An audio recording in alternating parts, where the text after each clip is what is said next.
যে প্রধানমন্ত্রীর গাড়ি পিছনে আমি দৌড়াচ্ছি, আসলে সেখানে কোনো প্রধানমন্ত্রীর গাড়ি ছিল না। বিসমিল্লাহির রহমানির রহিম। প্রিয় বন্ধুগণ, আসসালামু আলাইকুম।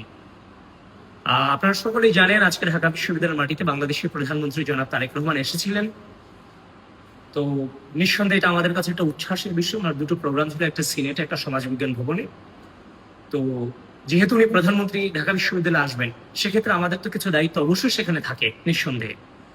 তো সেই দায়িত্বের জায়গা থেকে আমি সকালে ক্যাম্পাসে ঢুকতে জ্যামের কারণে আমার কিছুটা লেট হয়ে গিয়েছে। আমার যেখানে আমার দায়িত্বের জায়গাটা ছিল সেখানে যাওয়াটা আমার খুব প্রয়োজন ছিল।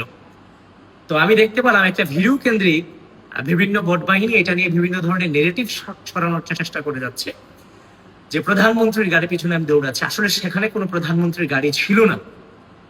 আমি লেট করে বিশ্ববিদ্যালয়ে আসার কারণে আমি আমার জায়গায় যাওয়াটা আমার খুব জরুরি ছিল, যার ফলশ্রুতিতে আমি দ্রুততার জন্য আমি যে দৌড়ে ওই জায়গাটাতে যাওয়ার চেষ্টা করতেছিলাম। যখন সাংবাদিক এটা ভিডিও করে আমার চোখে আসছিল, তখন আমি ওনাকে ডেকে নিয়ে বলছি যে আমার কাজ আছে, এই জন্য আমি দৌড়ে সামনে যাচ্ছি, আপনি ভিডিওটা করেন না, এটা থেকে দূরে থাকেন। পরে দেখলাম সেই সাংবাদিকই সেই ভিডিও ছেড়ে দিচ্ছে বিভিন্ন নেগেটিভ দিয়ে যে আমি দৌড়াচ্ছি।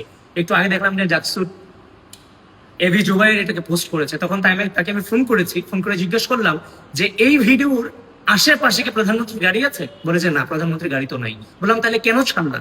বলেছে ভাই সবাই ছাড়ছে, এই জন্য ছাড়ছি। তখন তাকে যখন আমি বললাম, সে দুঃখ প্রকাশ করে ভিডিওটা ডিলিট করেছে। তাকে আমি ধন্যবাদ জানাই। তো এভাবে শিবিরের টপ টু বটম থেকে শুরু করে যত পেজ আছে, রাজনৈতিক ভাবে মোকাবেলা করতে ব্যর্থ হয়ে বিভিন্ন ধরনের এই পোস্টগুলোকে যে আমাদের এই কার্যক্রমগুলোকে বিভিন্নভাবে বিভিন্ন পেজে নেগেটিভ ছড়িয়ে আমাদের ট্রল করার অপচেষ্টা করে যাচ্ছে। কিন্তু ঘটনা হচ্ছে আমি যখন দৌড়ে যাচ্ছি, সেখানে আমার দায়িত্বের জায়গা থেকে আমার ওইখানে যাওয়াটা প্রয়োজন, সেখানে আমি দৌড়ে সেখানে যাচ্ছিলাম। তো সেখানের আশেপাশে কোনো প্রধানমন্ত্রীর গাড়ি ছিল না। তো আপনি যে আমার দায়িত্ব পালনটা খুব জরুরি, সেখানে আপনারা আমাকে যাইতে দিবেন না?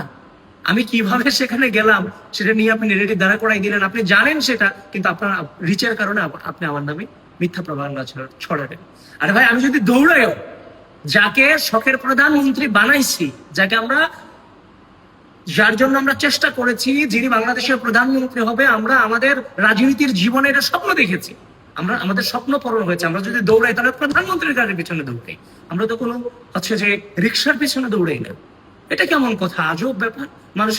মানুষ কিভাবে চলাফেরা করবে এটা পর্যন্ত রেস্ট্রিকশন দিয়ে ফেলতেছেন। মানে আমি মরে যাব, কিন্তু আমি এখান থেকে যে জায়গাটা অতিক্রম করতে পারবো না, আমাকে ধীরে ধীরে যেতে হবে, আমার কাছে থাকতে পারে না। প্রিয় বন্ধুগণ, আপনারা ভুল বুঝবেন না।